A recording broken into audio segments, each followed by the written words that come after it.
ಮಾವು ಬೆಲೆಗೆ ಬೆಂಬಲ ಬೆಲೆ ಘೋಷಿಸುವಂತೆ ಆಗ್ರಹಿಸಿ ವಿವಿಧ ರೈತ ಸಂಘಟನೆಗಳು ಕರೆ ನೀಡಿದ್ದ ಕೋಲಾರ ಜಿಲ್ಲಾ ಬಂದ್ಗೆ ಶ್ರೀನಿವಾಸಪುರ ಪಟ್ಟಣದಲ್ಲಿ ಭಾರೀ ಬೆಂಬಲ ವ್ಯಕ್ತವಾಯಿತು. ರೈತರು ಪ್ರಮುಖ ರಸ್ತೆಗಳಲ್ಲಿ ಮಾವಿನಕಾಯಿ ಸುರಿದು ಪ್ರತಿಭಟನೆ ನಡೆಸಿ ಸರ್ಕಾರದ ವಿರುದ್ಧ ಘೋಷಣೆಗಳನ್ನು ಕೂಗಿದರು. ಪ್ರತಿಭಟನಾಕಾರರು ಬಸ್ ನಿಲ್ದಾಣಕ್ಕೆ ಬಂದ ಸರ್ಕಾರಿ ಬಸ್ಗಳನ್ನು ತಡೆದು ಡಿಪೋಗೆ ಹಿಂತಿರುಗಿಸಿದರು. ಇದರಿಂದ ಸಾರಿಗೆ ವ್ಯವಸ್ಥೆ ಅಸ್ತವ್ಯಸ್ತಗೊಂಡಿತ್ತು. ಪಟ್ಟಣದ ವಿವಿಧ ಭಾಗಗಳಲ್ಲಿ ರೈತರು ಜಮಾಯಿಸಿ ಮಾವು ಬೆಳೆಗಾರರ ಸಂಕಷ್ಟಕ್ಕೆ ತಕ್ಷಣ ಸ್ಪಂದಿಸಿ ಬೆಂಬಲ ಬೆಲೆ ಘೋಷಿಸುವಂತೆ ಸರ್ಕಾರವನ್ನು ಒತ್ತಾಯಿಸಿದರು. ಬಂದ್ ಹಿನ್ನೆಲೆಯಲ್ಲಿ ಪೊಲೀಸರು ಬಿಗಿ ಭದ್ರತೆ ಒದಗಿಸಿದ್ದು ಯಾವುದೇ ಅಹಿತಕರ ಘಟನೆಗಳು ವರದಿಯಾಗಿಲ್ಲ. ಬಂದ್ನಿಂದ ವ್ಯಾಪಾರ ವಹಿವಾಟು ಹಾಗೂ ಸಾರ್ವಜನಿಕ ಸಂಚಾರದ ಮೇಲೆ ಪರಿಣಾಮ ಬೀರಿದೆ.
ಈ ದಿನ ಕೋಲಾರ ಜಿಲ್ಲೆಯಾದ್ಯಂತ ಏನು ಬಂದ್ಗೆ ಕರೆಯನ್ನು ಕೊಟ್ಟಿದ್ವಿ. ಮಾವಿನಕಾಯಿಗೆ ಬೆಲೆ ಕುಸಿತ ಆಗಿರೋದ್ರಿಂದ ಮಾವಿನಕಾಯಿಗೆ ಬೆಂಬಲ ಬೆಲೆ ಸರ್ಕಾರ ಘೋಷಣೆ ಮಾಡಬೇಕು ಅಂತ ಹೇಳಿ ಏನು ಬಂದ್ಗೆ ಕರೆಯನ್ನು ಕೊಟ್ಟು ಬಂದನ್ನು ಯಶಸ್ವಿಯಾಗಿ ಮಾಡಿದ್ದೇವೆ. ಇವತ್ತು ಕೇಂದ್ರ ಸರ್ಕಾರದಿಂದ ಘೋಷಣೆ ಆಗಿದೆ ಮತ್ತು ರಾಜ್ಯ ಸರ್ಕಾರದಲ್ಲೂ ಸಹ ಮುಖ್ಯಮಂತ್ರಿಗಳು ಇವಾಗ ಸಭೆಯನ್ನು ಮಾಡಿ ಈಗ ಅದರಿಂದ ಒಂದು ಈ ಜಿಲ್ಲಾ ಮಟ್ಟದ ಆಡಳಿತಾಧಿಕಾರಿಗಳನ್ನು ನಮ್ಮ ಬಳಿಗೆ ಕಳುಹಿಸಿಕೊಟ್ಟು ಅಧಿಕೃತ ಆದೇಶ ಒಂದೇ ಬಾಕಿ ಇದೆ ಮತ್ತು ಎಲ್ಲ ಡಾಕ್ಯುಮೆಂಟೇಷನ್ಸ್ ರೆಡಿಯಾಗಿ ಮಾವಿಗೆ ಬೆಂಬಲ ಬೆಲೆಯನ್ನು ಘೋಷಣೆ ಮಾಡಲು ಸರ್ಕಾರ ಎಲ್ಲ ವಿಷಯಗಳನ್ನು ಕೈಗೆತ್ತಿಕೊಂಡಿದೆ. ನಾಳೆ ಅಧಿಕೃತ ಘೋಷಣೆ ಆಗುತ್ತೆ. ಮಾವಿಗೆ 59 ಕೋಟಿ ರೂಪಾಯಿ ಹಣ ಬೆಂಬಲ ಬೆಲೆಗಾಗಿ ಮೀಸಲಿಟ್ಟಿದ್ದಾರೆ.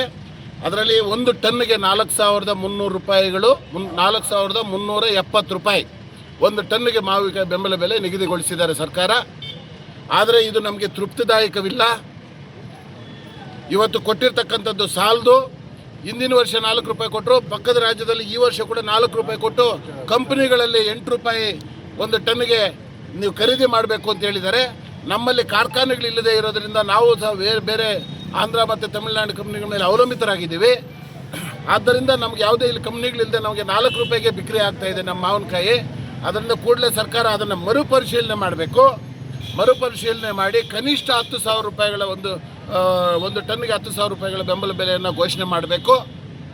ಈಗ ಏನು ತಾವು ಘೋಷಣೆ ಮಾಡಿದ್ದೀರಾ ಅದು ನಾಳೆ ಅಧಿಕೃತವಾಗಿ ಘೋಷಣೆ ಮಾಡಿ ಅದರ ಜೊತೆಗೆ ಮರುಪರಿಶೀಲನೆ ಮಾಡಿ ಅದನ್ನು ಹೆಚ್ಚಿಸಿಕೊಟ್ಟು ಒಂದು ಎಕರೆಗೆ ಕನಿಷ್ಠ ಪಕ್ಷ ಒಬ್ಬ ರೈತರಿಗೆ 30 ರಿಂದ 40 ಟನ್ನು ಮಾವಿನಕಾಯಿನ ಖರೀದಿ ಮಾಡುವಂತೆ ಕೂಡ ಬರ್ತಕ್ಕಂಥ ಆದೇಶದಲ್ಲಿ ತಾವು ಮಾಡಿ ಕಳಿಸ್ಬೇಕು ಅಂತೇಳಿ ಸರ್ಕಾರದಲ್ಲಿ ಮನವಿಯನ್ನು ಸಹ ಮಾಡಿಕೊಳ್ತಾ ಇವೆಲ್ಲದನ್ನು ಈ ಕೂಡಲೇ ಪರಿಶೀಲನೆ ಮಾಡಿ ಕೈಗೆತ್ತಿಕೊಂಡು ನಮ್ಮ ರೈತರಿಗೆ ನ್ಯಾಯ ದೊರಕಿಸ್ಕೊಡ್ಬೇಕು. ಮತ್ತು ನಾಳೆ ಮಧ್ಯಾಹ್ನದ ಒಳಗಡೆ ನಿಮ್ಮ ಅಧಿಕೃತ ಆದೇಶ ಬರದೇ ಇದ್ದಲ್ಲಿ ನಾವು ಮತ್ತೆ ಉಗ್ರ ರೀತಿಯ ಹೋರಾಟಕ್ಕೆ ಮುಂದಾಗ್ತಾ ಇದ್ದೀವಿ ಅಂತೇಳಿ ಎಚ್ಚರಿಕೆಯನ್ನು ಸಹ ಕೊಡ್ತಾ ಇದ್ದೀವಿ. ಈ ಭಾಗದ ಶಾಸಕರು ಕೂಡ ನಾಳೆ ವಿಧಾನಸೌಧದ ಮುಂದೆ ನೀವು ಅಧಿಕೃತ ಆದೇಶ ನಾಳೆ ಮಧ್ಯಾಹ್ನದೊಳಗಡೆ ಕಳಿಸದೇ ಇದ್ದರೆ ನಾವು ಗಾಂಧಿ ಭವನ ಹತ್ರ ಕೂತ್ಕೊಂಡು ಧರಣಿ ಮಾಡ್ತೀನಿ ಅಂತೇಳಿ ಎಚ್ಚರಿಕೆಯನ್ನು ಕೊಟ್ಟು ನಮಗೆ ಸಮಾಧಾನಪಡಿಸಿದ್ದಾರೆ. ಜಿಲ್ಲಾಧಿಕಾರಿಗಳು ತುಂಬ ಮುಖ್ಯವಾಗಿ ನಮ್ಮ ಮಾವು ಬೆಳೆಗಾರರ ಪರವಾಗಿ ಕಾಳಜಿಯನ್ನು ವಹಿಸಿ ಸರ್ಕಾರ ಮಟ್ಟದಲ್ಲಿ ಇಷ್ಟೆಲ್ಲ ಕೆಲಸಗಳನ್ನು ಆಗಲಿಕ್ಕೆ ತುಂಬ ಆತುರದ್ದು ಮಾಡಿಕೊಟ್ಟಿದ್ದಾರೆ.